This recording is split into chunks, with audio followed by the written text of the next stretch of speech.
I'm always looking for ways to show my cat how much I love her. And with Fancy Feast gems, I can pamper her whenever I want with a savory gravy on top of a gourmet mousse pâté. The pyramid shape makes serving simple, so all I have to do is peel and plate to make mealtime feel extra fancy. And with 2 entrees in every pack, it's easy to turn every day into the extraordinary. Fancy Feast gems. Wish you could become a morning person? You know, the type up before the sun, early morning runs, first one to the office with donuts and a smile. How do they do it? Easy. With the new Galaxy Watch 8, sleep tracking and personalized insights from Samsung Health help you improve so you can wake up to a whole new you. One who, dare I say it, skips the snooze? It's possible. Train your sleep with Galaxy Watch 8. Learn more at Samsung.com. Requires compatible Samsung Galaxy phone, Samsung Health app, and Samsung account. For a limited time at McDonald's, get a Big Mac extra value meal for $8. That means 2 all-beef patties, special sauce, lettuce, cheese, pickles, onions on a sesame seed bun, and medium fries, and a drink. We may need to change that jingle. Prices and participation may vary. This podcast is supported by FX's English teacher. Last year's critically acclaimed series returns to follow Evan, Gwen, and Marky as they vie for their students' divided attention. See why Cosmopolitan called its premiere season a masterclass of comedy, while Glamour raved it's the year's funniest and most heartwarming new comedy series. FX's English Teacher, all new Thursdays on FX. All episodes now streaming on Hulu. This episode is brought to you by Nespresso and Samara Origins by The Weekend Coffee Collection. Introducing Samara Origins. My collaboration with Nespresso is a connection to my roots, to my mother, Samara. Coffee that hits the right notes. It transports you. Crafted with unique notes and bold soaring flavors. Experience a taste that moves you. Nespresso and Samara Origins. Discover more at Nespresso.com. Tom, is there really such a thing as good bachelor party food? You know, Kevin, I would tell you, but I just can't remember.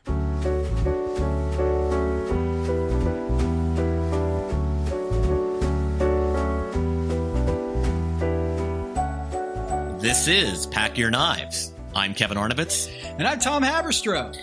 Tom, episode 2 of season 6. Again, for our listeners, Tom Colicchio's favorite season, critically acclaimed among all the producers and people inside the Top Chef empire. We're rewatching it. You should too. And, you know, Tom, there's so many time capsule things here. Because as we know, this was well, it was released in 2009. I believe production was probably, what, 08 or 09? Yeah. And we will ask our information officer to track that down. But some wonderful little time capsule moments, and also kind of a big Voltaggio episode. If anything, sort of a real encapsulation of all things Voltaggio. Yeah, and last week with the fact that Michael Voltaggio didn't get in the top 4 because he simply was on the wrong team, or at least he was on Kevin Gillespie's team, and so therefore there was only one candidate to move on into the final round, the judges' table. I think it clouded the fact when you were watching this show in 2009, you might not have known the greatness that is Michael Voltaggio simply because he wasn't in that top 4. But in this episode, holy cow. Yeah, I've been trying to think about how much the fact that we are coming off a Top Chef All-Star season informs my belief as I'm watching it. Like, I'm watching a little D-League ball here. And I don't mean that as any disrespect to the chefs, but it is and I don't know if that's a function of, this is season 6. Like, if we had just come off of 15 or 16, would we be looking at season 6 through this prism? I think about that same thing. And we talked about this, earlier, is the idea of if you watched 1989 NBA basketball and watched 2019 basketball, like, these are two different sports. And maybe just over time, the playing field just gets better and sharper, and people are just more into cooking, and therefore over time you're just better, and it pays dividends in ways that Kevin Gillespie's a better chef than he was when he did this show. And I think there's something very real there. But when you watch this, I was thinking to myself, Kevin, You could do a better dish. I've eaten Kevin Arnovitz's food. I've watched you do some of these dishes, and man, you look like you had more equipped to do a better job than some of these chefs. Yeah, so this is sort of a conversational topic in my household right now. Like, I try to remain. I mean, I have a defined self-deprecating streak. I try to remain humble, but I'm of the opinion that I think I could still be in the competition right now. Like, how do you fuck up ceviche? Right? Like they got like 3 hours last week. Like I am of the belief that with some good sense, I would have survived the first 2 weeks of season 6. Yeah, you're not saying you're winning. The chef I am today, not maybe the chef I was in 2008 or 2009. But I'm not winning. I might not even get up there at the judge table. But I think I not only would not have lost, but I might have even been able to one of those 2 weeks stay out of the bottom. Okay, so the dish that you would stay in because of is you're saying it's the ceviche from Eve. Well, yeah, in the sense that I know how to do a crudo or a ceviche. Like, I would have gone to Whole Foods. I would have gotten a ton of, like, really nice salmon. I would have cubed it. I would have, dumped it in with a little sake, little soy sauce, just for, or yuzu for a little while, just enough to kind of, penetrate. Pick that shit up with some ikura, like those salmon eggs, some daikon radish, and just kind of do a little spoon of my favorite crudo of salmon, daikon, little salmon eggs, maybe some shiso, and like you're in and out. Yeah. Like, I'm not going to win. I'm not going to beat Voltaggio with that dish, but I'm sure I'm not going to go home for that. You can't fuck that up. I mean, this is not that hard. And again, I feel like an asshole. You're that guy who's like, I could make more free throws than Dwight Howard. Yeah, you know what? That's the perfect analogy. Like, I can't go on the floor with Dwight, but in a free throw shooting contest, not me, because I probably am like a 11% free throw shooter at this point in my life, but I haven't picked up a basketball in 7 years. But, and also because like Eve Arnoff can cook. We'll get to her later. Yeah. Like, she's done some great stuff in the last 10 years. And Top Chef is a little crazy. And I don't know how you do under the lights, to say nothing of the sun. But that was sort of what Eric and I were talking about. I think I could have gotten through these first 2 weeks. Okay, I'm going to give you that. I think you would at least be in the middle. In our points system last season, you would have gotten a +2 or a +3, right? I think that's fair, because there's another dish, and we'll get to it later, that I kind of felt like, really? That's what you made? But let's rewind a little bit here, Kevin, because the whole theme on this one was bachelor and bachelorette party. Starts off with the craps table, a lot of Las Vegas, casino motifs here. And I loved what Jen Carroll said, which is, Dear America, chefs don't make a lot of money. And I think we don't spend enough time on this podcast. It's just, for a lot of these chefs, this is such a big break, is getting on Top Chef, right? Yeah, so upstairs for me in the duplex I lived in for 13 years was a sous chef to a chef in Los Angeles who has been on Top Chef as a guest judge. And by the way, this chef treated her beautifully. Could not have been a better boss. But my friend was her sous chef and worked her absolute ass off. And like, there just never was much money. She worked harder than anybody I know in Los Angeles at their jobs. I mean, she's coming in late. She is waking up early. Constant burn marks on her skin. And like most chefs don't make very much money. It is an undercapitalized field. The margins are too thin for, frankly, anybody to make a hell of a lot of money. And yeah, I mean, I think it's one of the things that makes Top Chef special is that whole dynamic of being underpaid feeds the aspirational part of this show. And I think it's a thing that works in the show's favor, even if it works obviously against the people getting paid very little. Is getting the $15,000 chip. Like, that's a lot of money. That's a lot of money. And for a Top Chef All-Star season, you kind of feel like Brian Malarkey, like when he has a chance to win a $20,000 quick fire, like is that going to really change things? Is that going to move the needle for Brian Malarkey? I don't know. But what I do know is watching this season, after watching the Top Chef All-Stars, there is a mood of desperation that you can tangibly feel when you watch this show. Well, also, this is during the Great Recession. And I think it's another thing to consider. Yeah. I don't know what these chefs are going back to in 08, 09, because you're talking about the worst economy since the Depression. And I do, one of the things I think we can remember is that whole kind of the next wave of restaurant boom really happened in 11, 12, 13. I mean, we caught maybe the beginning of it in Miami, but they are going back to a really shitty economy that affords chefs even less. So I think that's interesting. But yeah, it does feed the whole aspirational part of this show, and it was interesting to see. So the quick fire, Tom, you want to explain how this works? Yeah, it really didn't work for me. It was a cool idea, but it was just the luck of the draw, no pun intended, that they had to create dishes with a number of ingredients that showed up on a roll of 2 die. And so if you rolled a snake eyes, two ingredients, you had to make a dish in 30 minutes with just 2 ingredients and move on in the competition. That sounds really difficult. What doesn't sound very difficult is when everyone was rolling 7s and 8s and 9s and 10s. And so the quickfire was roll these 2 die. You have those many ingredients that you have to work with in this quickfire. And for most of the people, it was like, oh, I get 6 ingredients. Cool. 10 ingredients. Cool. I guess this is a different quickfire, Kevin, if a bunch of people do snake eyes and a bunch of people turn up 3s. Right. And I think for me, at least, the preferred number for a quickfire would be 5 or 6.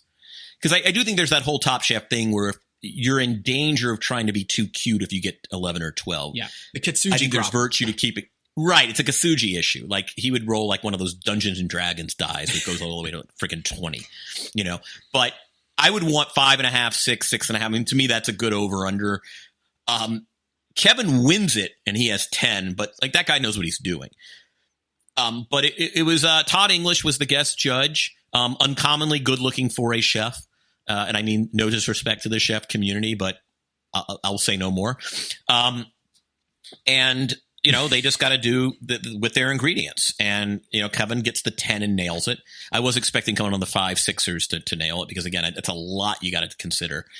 What else was, it was kind of, I'm with you. It wasn't my favorite challenge. Wait a minute. It wasn't Kevin. It was Michael Voltaggio because he got immunity going into the next round for his gazpacho.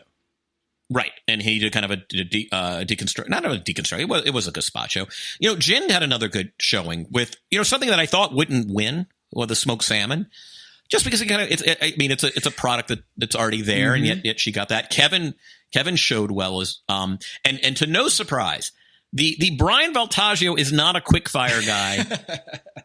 Narrative is just, it's eternal, Tom. It is. The guy doesn't have a real knack for quick fire, and I still can't identify what it was. Here, it was that his fish was a little, it was poached not long enough. But there's just something about Brian's game that doesn't lend itself to 20 minutes. Right. He's a shooter, not a dribbler. For some reason, he just can't put the ball on the deck. And on this one, I guess he's Danny Green. He's Danny Green. He's going to be a 2-time NBA champion, maybe a finals MVP one year. But you know what? Don't ask him to put the ball on the floor.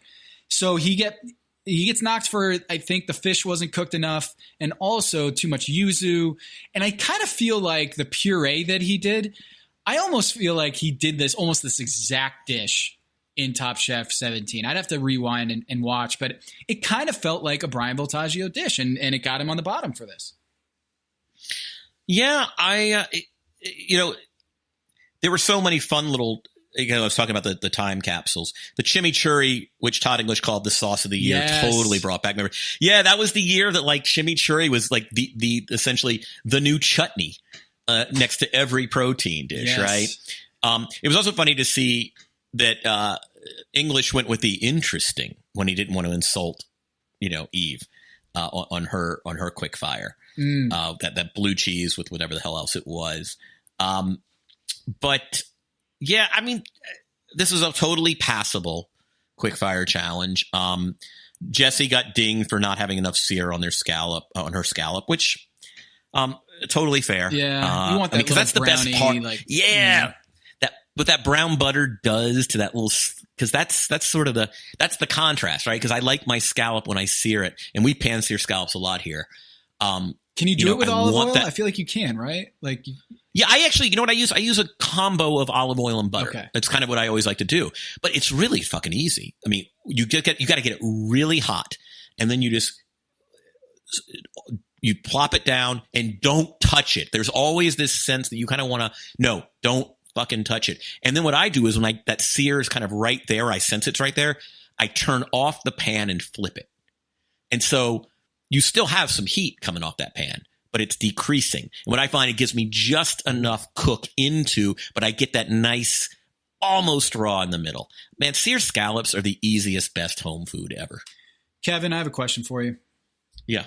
This episode was 44 minutes for me, and I don't know what happened, but at the end of this quickfire, Allison turned to me and said, well, what about Isabella's dish? And Ron's dish, and Eli's dish. And then I got to thinking, Ash and Hector and Preeti. Mm-hmm. Mm-hmm. I think they skipped 7 dishes on my watch. Maybe you got a different version, but I missed 7 dishes or something like that. No, they still had to conform to the hour time slot back in the day on Bravo. You know, if you're running it from, I don't know for you guys is in the East Coast, 9 to 10 or 10 to 11. And that's it. And you got to do, your typical 15, 16 minutes of sponsorship. So you got 16 chefs? Yeah. Like, you can't do it all. Wow. I mean, this was sort of one of those things where it's a Sports Center highlight, right? Like, where was that at bat? Where was that? It doesn't matter. They can only really accentuate the top and the bottom, especially in quickfire. In the elimination, you obviously need to give every dish some visibility. Yeah, it's so funny, the production. We talked a little bit about last week. I mean, that's one of the features. I miss going back now, they don't have the words. I love when they just sort of flash the pan of the dish and then it says, seared scallops with X, Y, and Z. And it stays there for a while. Yeah. Right. I like that. I just also, because with so many chefs, I freaking forget. Like when they were at the judges table again this week, it was just like, remind me what he did? Mm-hmm. Oh, yeah. So there was a lot of that. Let's talk about the elimination challenge, which I disliked in about 17 different ways. So I want to get your impression first. Okay. As a guy who's done a bachelor party and has been part of bachelor parties, has watched my wife go to bachelorette parties, this was a whole lot of cringe. A whole lot of cringe in a few different ways. And one of which is, this didn't feel like a bachelor party to me. Didn't. Like it was just it was awkward. It was forced. Like the people, if you're going to actually go in and do a bachelor party themed, like make it kind of debaucherous. This was the most debaucherous thing that happened was the top chef guys took their shirts off and jumped into the pool. Like it seemed like it was just not. It was not a smart way to go about things in terms of staffing. Now, the other part, which is I want you to address, is the whole sexuality part of this. It felt that with Ashley and Preeti, that they had the little discussion about it, and Ash was like, Ash had some things to say, but one of these things is the time capsule of going back to 2009 and the temperature of the country and how it's different then than it is now. And this was not really around the time that I got married to Allison, and we weren't allowed to get married officially in this church in Kentucky because by letting in, they were an open affirming church in Louisville, Kentucky that my wife belonged to, that they were able to have gay people or trans in the congregation, that you could not, the state stripped their ability to officially marry people by law because they were open and affirming. So we had to go to the courthouse, and this was 2014 or 2012. We had to go to the courthouse and get married at the courthouse in Louisville, downtown Louisville, because things had changed even then. So like in 2009, what is the state of the politics and sexuality and getting married at this point.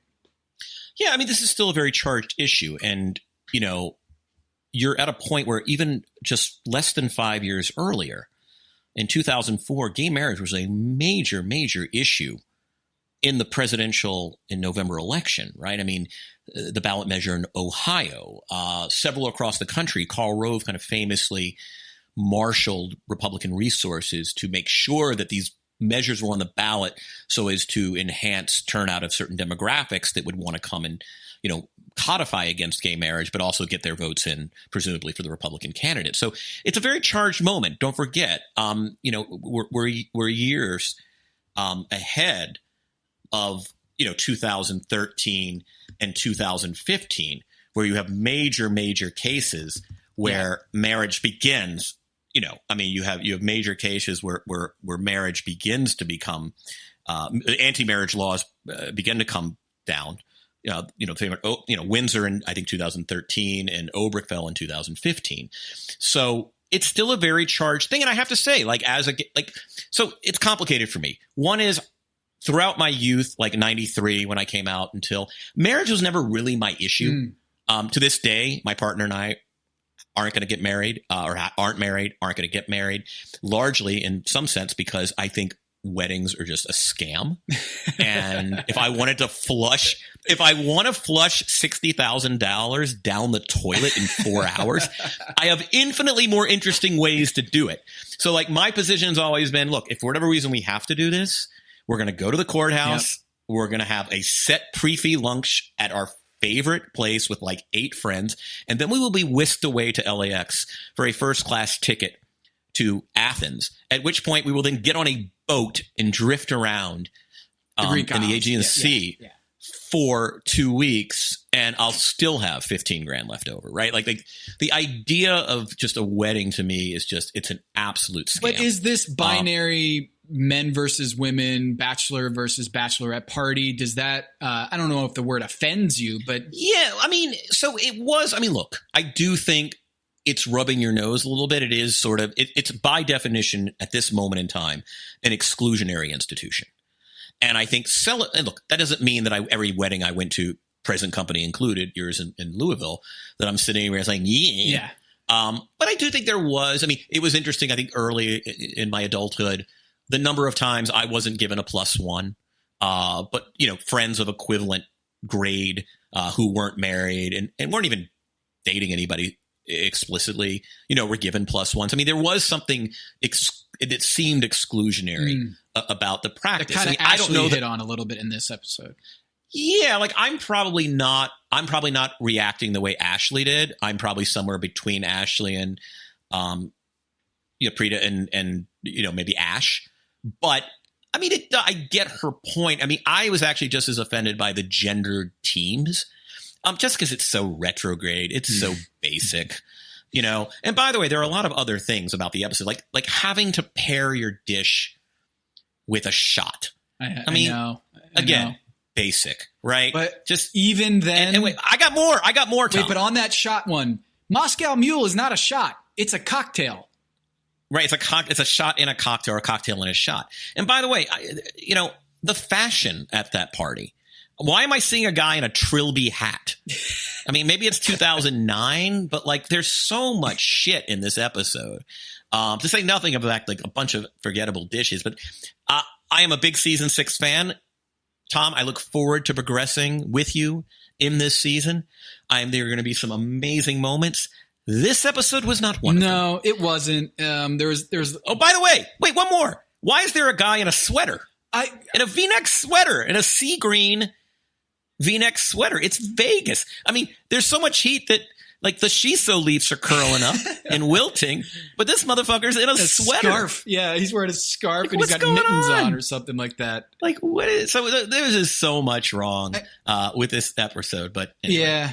And I don't know. I felt it was a cringy episode on multiple levels. And we've hit on that, but I think when it came down to it, the challenge was the men had to prepare dishes at a bachelorette party the women in Top Chef, the chef testants, had to prepare for the men at the bachelor party. Who do you think did better? Because I watched this thinking that the bachelorette or the women for the bachelor party did a better job.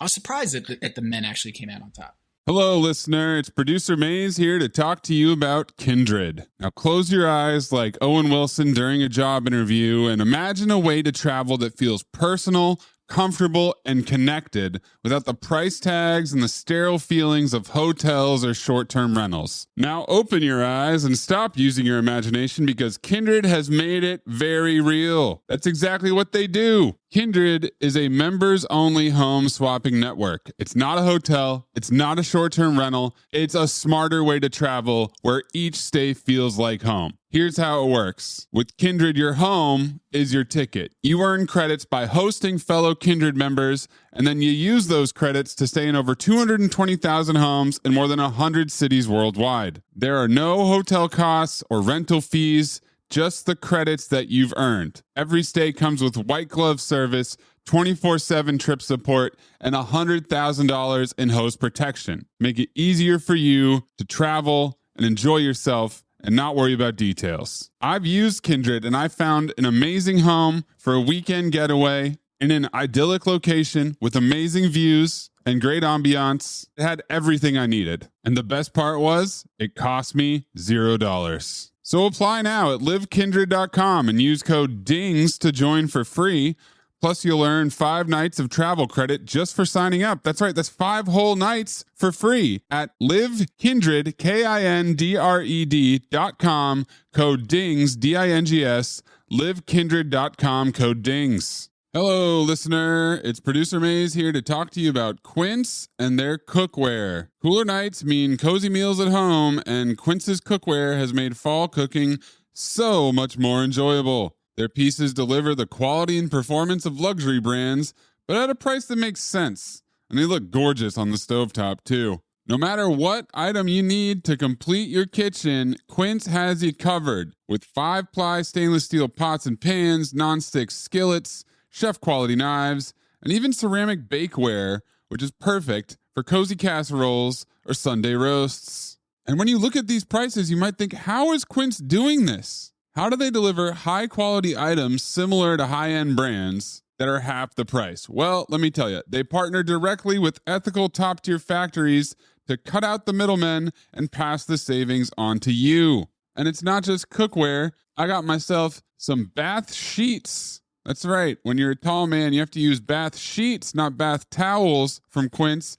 It's like drying off with a cloud. It's incredible. Upgrade your kitchen for cozy fall meals with premium cookware from Quince. Go to quince.com/dings for free shipping on your order and 365-day returns. That's QUINCE.com/dings, DINGS, to get free shipping and 365-day returns. Quince.com/dings. Listener, listen up. This is important, okay? I'm going to try to save you some money here. If you're still overpaying for wireless, it's time to say yes to saying no. At Mint Mobile, their favorite word is no. You may think like, oh, that's bad. No contracts, no monthly bills, no overages, no hidden fees, no BS. Here's why I said yes to making the switch and getting premium wireless for $15 a month. You heard that correctly. $15 per month. Ditch overpriced wireless and the jaw-dropping monthly bills. And of course, there are all these hidden fees and stuff, but at Mint Mobile, plans start at $15 per month. All the plans come with high-speed data, unlimited talk and text. You're not doing like weekend and nighttime minutes or anything like that. And it's delivered on the nation's largest 5G network. Use your own phone. Don't have to get a new phone. Use your own phone with any Mint Mobile plan and bring your phone number along with all of your existing contacts. I switched months ago. People have asked, did you actually switch? Yes, I actually switched months ago. And I don't know what to do with all this extra money. I've cheated the system here. I've rigged something. This is an Ocean's 11 situation where I'm stealing wireless from Mint. That's how good a deal it is. Ready to say yes to saying no? Make the switch at mintmobile.com/dings. That's DINGS. That's mintmobile.com/dings. Upfront payment of $45 required, equivalent to $15 per month. Limited time new customer offer for first 3 months only. Speeds may slow above 35 gigabytes on unlimited plan. Taxes and fees extra. See Mint Mobile for details. This episode is brought to you by 20th Century Studios' new film, Springsteen, Deliver Me From Nowhere, starring Golden Globe winner Jeremy Allen White and Academy Award nominee Jeremy Strong. Scott Cooper, the director of the Academy Award-winning movie Crazy Heart, brings you the story of the most pivotal chapter in the life of an icon, Springsteen, Deliver Me From Nowhere. Only in theaters October 24th. Get your tickets now.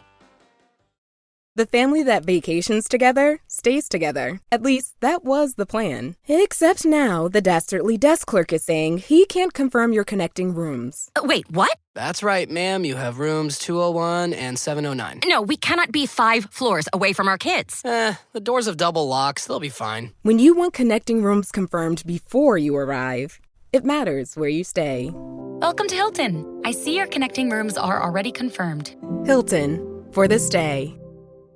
No, I mean, I think in terms of the clunkers, and again, I'm with Jen Carroll on this. Like, it's a dumb way to divide teams. It's just a stupid way to pick knives, do whatever. Again, you know what's funny? I don't think Top Chef would do it this way. No way. Not a chance. No, but in terms of, I didn't think it was close. I mean, you had many more clunkers, unfortunately, on the women's team. You know, there were a ton of clunkers, right? There was Jesse's clunker. There was Preeti's clunker.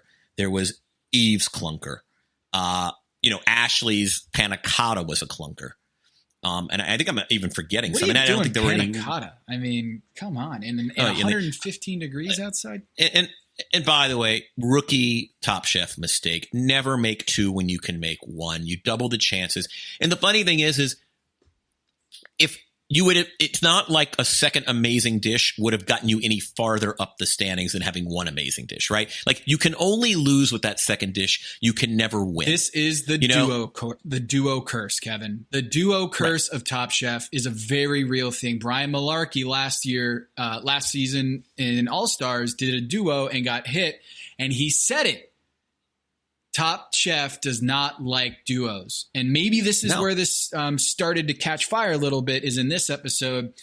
She tries to do 2 dishes, and at the judges' table, it was very much like, why not just focus on 1? That 1 dish, if you just gave us that 1 dish, Ashley, would have been great. And poor Ashley was just up there. She was so self-deprecating. I felt so bad for her. She was just, she knew it.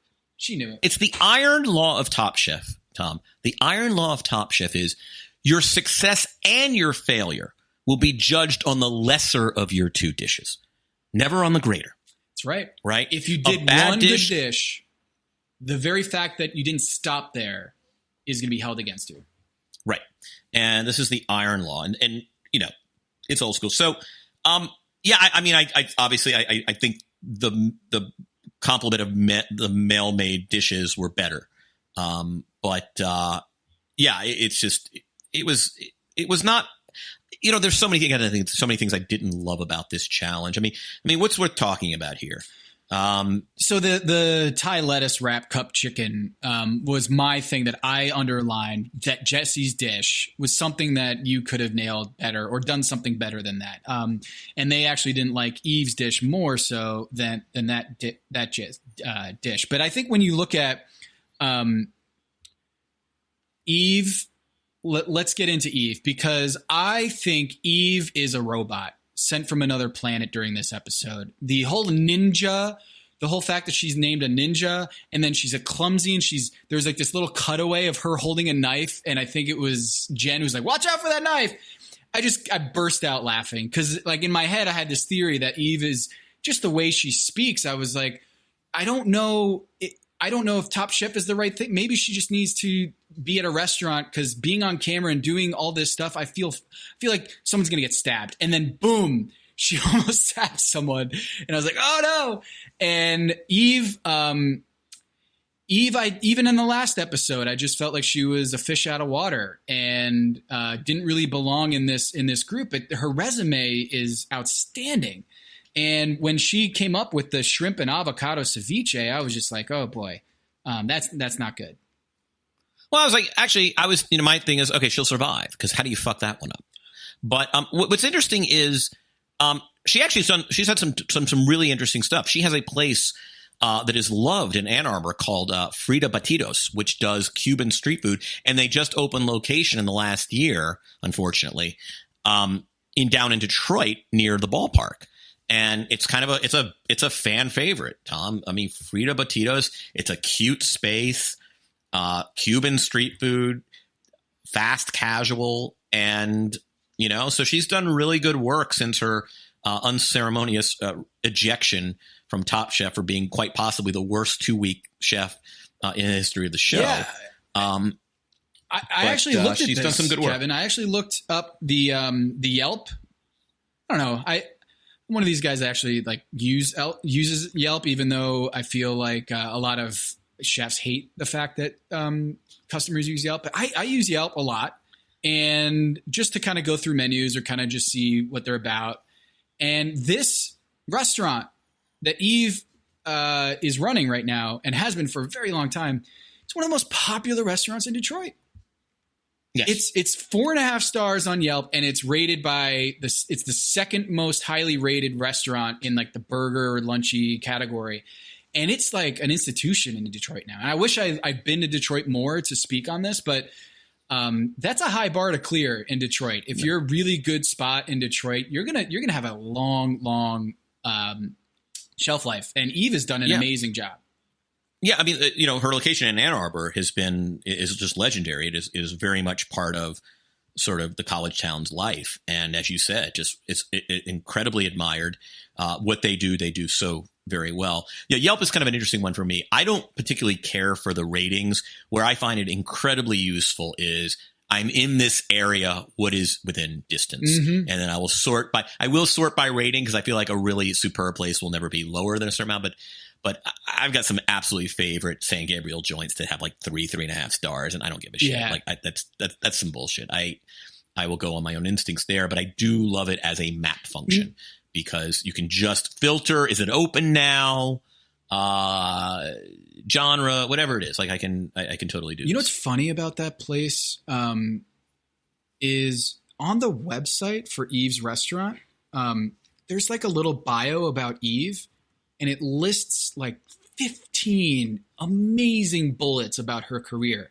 You know what's not on there? Top Chef. Top Chef. And that's usually like bullet number 1 for almost every chef that has been on Top Chef. It is like bullet number 1. Even last week, Gen Z, when Jen, I think still in her bio on Instagram, and like, boom, there's Top Chef season 6. And Eve there's nowhere on her website that you can find that she was on this show. And it just goes to, I think it's a great thing that someone who got eliminated after 2 episodes not only doesn't have to make mention that she was a top chef to have a successful restaurant, but she has a successful restaurant that Top Chef didn't necessarily ruin whatever momentum or whatever talent that she had. No. And I thought that was pretty cool. People at University of Michigan do not care. They love this place. Good for her. I always think about the conversations we've had with Tyler Anderson. And just, to what extent is, if you lined up the chefs by overall, and again, I don't know what the criteria are, but how much is Top Chef truly finding the best chef of the 15? Or is it just this ineffable skill that you just happen to perform well with these conditions? Something about the show. There are chefs that are amazing chefs that would be out week 1. I remember, there's a great, now I'm forgetting his name. But there was a couple seasons ago where they invited a whole bunch of people out. And then they only they eliminated a whole slew of them before the elimination challenge of episode 1. Do you remember this? Where they just had 30. Oh, and then yes. All right. There's an LA chef named Laurent Cunel, and who is a wonderful chef. He's been doing pop-ups for the last several years. He had the Bistro K in Pasadena. He's a really good chef. Is he a top 5 Los Angeles chef? No. But he And Tom, like Colicchio, was kind of like mean in the sort of like, and I forget, it was like a prep episode, but like that guy was ejected before they even got the season running. Yeah. And I remember watching that and thinking like, I've eaten this guy's food for years. He's a really good chef. And just kind of watching, I felt terrible for him because, he's again, but it always goes back to, obviously, look, Voltaggio can cook his ass off. We know Kevin Gillespie can cook his ass off. We know Michelle King can cook her ass off, right? Like, but I do wonder to what extent the conditions of the show just freak out people. And I don't know if it's performance anxiety or just what each thing demands, but do we ever really get a sense? Like, I feel now embarrassed looking at her achievements saying, I could have beaten her in weeks 1 and 2, though I think I might have. But in the same way that you could beat Dwight Howard at a free throw contest, but not in a dunk contest, right? Exactly. Right. Now, here's my question, Kevin, is rewinding back to this episode with Michael Voltaggio. He wins immunity going into the elimination challenge, okay? Have we ever seen someone win immunity and do that well on the elimination challenge? I don't know. Let's go through it. Because Michael Voltaggio gets immunity after the quickfire, and he doesn't have to cook anything. It's usually the immunity curse where you go in, you're playing with house money in the elimination challenge. You're just like, fuck it. I'm already in. I don't have to win this challenge. I don't need the bragging rights. So I'm just going to coast. I'm going to fuck around, and I'm going to use this as essentially a mulligan going into the next week. And Michael Voltaggio comes in and does a dish that is delicious, and the judges love him for it. They think it's inventive, it's great. And I was stunned by that. Is like, we rarely see that on this show, Kevin, where someone gets immunity and doesn't just take a nap. Yeah, I feel like it's a recent thing, though, because I do feel like there have been instances, and again, we will need Top Chef historians to come in here, where just the ability to relax and do whatever the hell you want has produced some really good outcomes. Again, though, that said, I can't remember specifically. That would be actually really interesting for our Top Chef stat heads. Is there a greater variance of finishing when you have immunity in an elimination challenge? In other words, I would think that the distribution of ranking would be either very high or very low, right? Because you're either going to, as you say, phone it in, or because you don't really have to worry about elimination, you're just going to throw caution to the wind and just play it out. Where, as you know, like, great things can happen when someone who is creative doesn't have any restraints or doesn't care if they fail. Right. They're going to go with a risky dish that they knew had a boom or bust feel to it. And if you hit, man, it is going to be awesome. And like Stephanie Smar in the All-Star season, she got immunity and just bombed the elimination. And we know she's a great chef. We know that she could have dreamed up a good restaurant for that episode. But with immunity, I think it might have just kind of crippled a little bit of her creative juices, or is it her execution or her motivation, whatever it is. But I thought Michael Voltaggio did a great dish here. And the fact that he had immunity, I thought was really interesting. And the other thing I wanted to hit here is Michael Phelps made an appearance in this. Like, that's kind of the time capsule. Is they were talking about in the break room while they were waiting. Someone made the comment of like, Michael Phelps, like, I'm really killing it, Michael Phelps, baby. And I was like, oh yeah, Michael Phelps was a thing back in 2009, and it was just one of those time capsule moments of like, oh yeah, like, who was the Tiger Woods? Who was the LeBron? Who was the Steph Curry? It was Michael Phelps at this point. Yeah, this man was the gold standard of competitive achievement. Yeah, in other words, yeah, that was cool. So a couple of funny things. I had a bunch of notes here. There is an interesting dynamic that was exposed in this episode, and it's one of the great controversies, not controversies, one of the great debates of Top Chef, which is, you notice that a couple of the chefs on the bottom reassured themselves where people came back for seconds and thirds. Oh, Preeti, and yes. one of the right, and also Jesse as well. And there is an interesting point where I do wonder that, oftentimes when they have mass events, they have everybody, the diners will pick their favorite and then we'll pick ours. I do wonder to what extent I think the things that are great, but had we polled the bachelors and bachelorettes who, we don't know how sophisticated their palates are. I don't know how much, if they are quote unquote foodies, whatever that's worth. But there is an interesting thing where what if we replaced Padma, Tom, and Gail and the chefs with just 4 normies from Middle America for the entire season, right? Who have no expertise in cooking, no expertise in cuisine, but look, they're human beings with taste buds. What would the results be? And that's what's so tricky about having a challenge where you're serving a bunch of drunk idiots, right? Is you're trying to create a dish that's going to please an audience, your customers that are 3 sheets to the wind and just, there to party, right? And you're trying to pair it or draw inspiration from a shot that might not even actually be a shot. I'm sitting here being should Preeti be? I would have done the same thing, which is get up there and say, I'm shocked that you guys didn't like my dish. I thought I had a good dish, and everyone I served it to is coming back for more. It kind of gets back to the heart of this show, which is, how much should you be thinking about the confines of the challenge, the spirit of the challenge? How much should you be trying to win over your customers versus winning over the chefs when they come over? And, this is kind of a crystallization of that. Yeah, I think for our rewatch here, I don't want to get too far into the weeds, but I know that there were some interesting dishes. Give it up to Hector for going vegan with a marinated tofu and kind of coming out on top. Mm-hmm. That was good. The ones that got dinged were the chicken cups. And look, Jesse nailed it in the first quickfire, so I don't want to I don't want to drag her, but yeah, that you would think that the ceviche and the chicken cups are the easiest things to do in this competition, and yet they were arguably the 2 worst dishes. By the way, love Brian Voltaggio's guac and chips meringue. I mean, he is showing off. That is a really fun dish. Oh yeah, that was brilliant.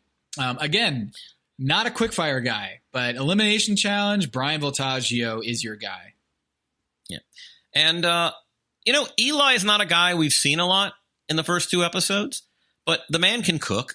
And, got some praise for his Thai tuna tartare. So it'll be interesting to see. Again, you bring up such a good point. When you're at the 44-minute format and you've got 16 chefs, some of these people are just MIA. I mean, I didn't see Ron all day until he jumped in that pool. Yeah. And he did a lobster cocktail with habanero. And I'm telling you, Kevin, not many times that I like to have habanero, but it ain't going to be when it's 115 degrees out. Oh, I thought the whole thing with the crazy spicy food is that the reason tropical cultures tend to veer toward them is because it actually cools you off. Oh, see, maybe you're the pepper guy. Look, you are the pepper guy. Is it? So is it comparatively it kind of adjusts your temperature, your internal temperature? I don't know, but I would say if I'm sweating through my shirt and someone gives me a habanero cocktail, I'm not going to be pleased about it. I want something that's light, cool, and refreshing. And yes, there is kind of the citrusy bite to habanero that certainly a jalapeno might not have. But I noted that as, it looks so hot out there, and I want a ceviche dish. I don't want a super hot habanero slice in that ceviche. Closing thoughts, Tom. I mean, it's I'm happy to be 2 in. I'm looking forward to kind of it whittling down to some really good chefs because there is just a ton of talent on this season, and I'm looking to kind of get it more concentrated.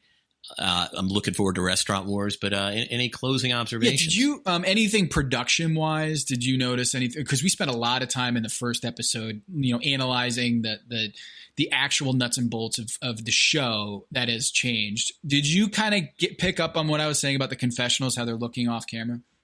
Did you notice that? Yeah, it's a different. It actually seems a little less intimate. It does. And as a result, less confessional. Yeah. More sort of color commentary. Yeah. And so you're absolutely right. In fact, looking at it, after listening to you last week, yeah, it makes sense. And again, my big critique right now is I miss at the judges table having the dish reminded of it, like getting to see on screen what the dish exactly is, component parts, all that. And if obviously they address that, but and also I think it just the absence of whole characters from each show because they're so constrained by time, and it's not like the current day where you can just, hey, we're going to go 1:15. Why not? We're just going to go 1:15 this week. We got a lot to take care of. And you're back to the old analog 1 hour format. I wanted to ask you, it seems Mateen, your boy, loves American Girls. How do you feel about that? Mateen, it was funny because he was the only passable body in that pool. He said, so, that was interesting. I was like, no disrespect to Kevin Gillespie, my pal, my friend, I am coming to your restaurant, not his. But Mateen taking out his scarf and hanging it. I don't know if you caught this, but he took out his red little scarf and then dried it out. It was adorable. Another one that. So the comment in my house was, and again, I am not female oriented, but let's just say somebody in this house was like, yeah, those girls aren't that hot. Yeah, but. I thought the same thing was when Mateen. The dudes certainly were not. Okay. Yeah, when Mateen said, "Oh, these American girls are so hot," I was like, "Oh, I'm curious to see what he's talking about." I didn't really feel that all that much, but this is 2009, and maybe tastes change over time. But the episode itself, it was the elimination challenge was contrived in a way that when we had the producers on the show. And Tom Colicchio on the show, they kept saying, well, what's the challenge? And I kept coming back to that with this, is that they came up with a good idea of bachelorette party, it's Vegas, or bachelor party, it's Vegas. We got to do a bachelor party. But the whole the shot thing didn't work. The teams thing didn't work. I even felt awkward they were sitting in that little cabana. Did you feel kind of claustrophobic when they were tasting the dishes over this little tiny, little ottoman that they were cupping this lettuce wrap and dropping? And there was this moment where Todd English, it has this giant shiso leaf hanging out of his mouth. It was great. I did not notice the shiso leaf hanging out of the mouth. That is something I normally would pick up on. It was a great cutaway. Yeah. I also appreciated Tom Colicchio's sunglasses that were kind of tilted a little bit. Panned in this household. Panned in this household. All the fashion was panned in this household. Tom, I do want to pitch you on something because I've had this plan for a long time. Now, I have been to several bachelor parties. Which makes me feel good because it just means I have friends close enough who'd invite me. Always straight guys. I have not been to a gay bachelor party, and I have planned 2 of them. And I think largely because I am the gay planning guy, and I will figure out the hotel and all the logistics and the restaurants and everything else. And so I have been asked to plan 2 and have executed.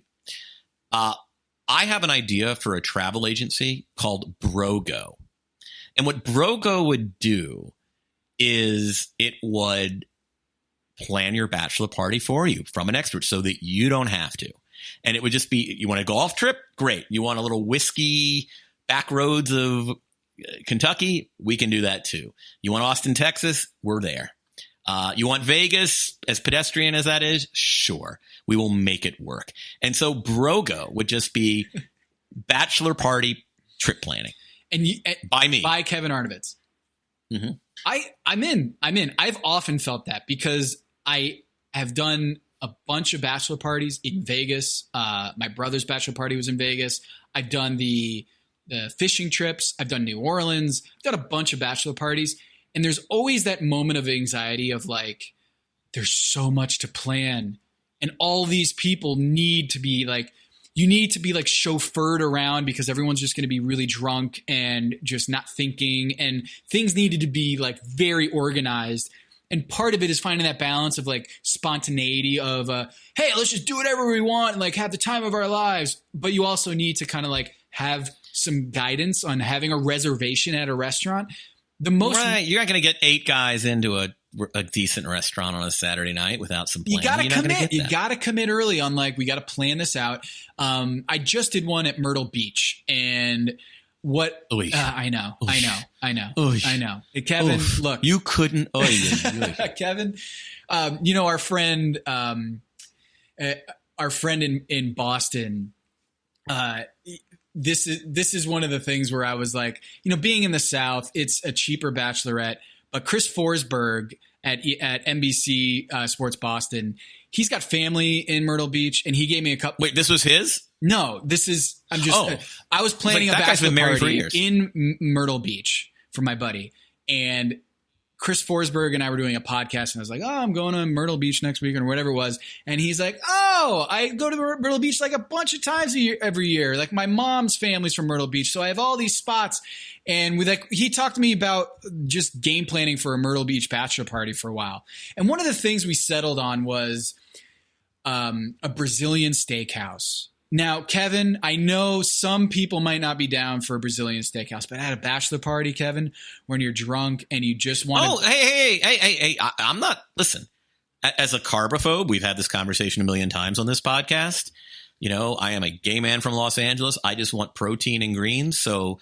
You know what? Like that particular subgenre of not fast casual, whatever that sort of sit down. What's that place that everybody goes to? And the NBA loves it. Fogo de Chão. Fogo de Chão. And then there's also this. I forget what it was called in Myrtle Beach. It was a hit. I mean, you're talking meat after meat. Oh, I want the ribeye. I want the fillet. Complaints. And I'm like, that's actually a great bachelor party. That's a big time move, Tom. I applaud you. Yes. So that one is what we hit. And that's kind of the vibe that you want, is just gluttony, right? And on this episode, not feeling that whole vibe there. But you know what? Next time they go to Vegas and they need to figure out how to do a bachelor or bachelorette party episode, I can't think of anyone I would want to produce that episode than Kevin Arnovitz. Now we know you are a Top Chef expert and a BroGo consultant.